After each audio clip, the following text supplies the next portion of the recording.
उरणमध्ये यशस्वी शिंदे या 22 वर्षीय तरुणीची निर्घृणपणे हत्या करण्यात आली. हा लव्ह जिहादचा प्रकार असल्याचा आरोप करत आरोपीला फाशीची शिक्षा देण्यात यावी अशी प्रमुख मागणी हिंदू राष्ट्र समन्वय समितीच्या वतीनं करण्यात आली आहे. या मागणीसाठी समितीच्या वतीनं छत्रपती शिवाजी महाराज चौकामध्ये आंदोलन करण्यात आलं. यावेळी जोरदार घोषणाबाजी करण्यात आली. महाराष्ट्र राज्यात हिंदू युवती आणि महिला असुरक्षित आहेत. त्यांची निर्घृण हत्या केली जाते.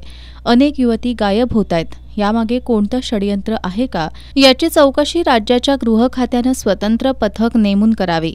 महिला आणि मुलीवरील वाढते अत्याचार रोखण्यासाठी उत्तर प्रदेशच्या धर्तीवर अँटी रोमिओ स्क्वॉड स्थापन करावं आदी मागण्या यावेळी करण्यात आल्या.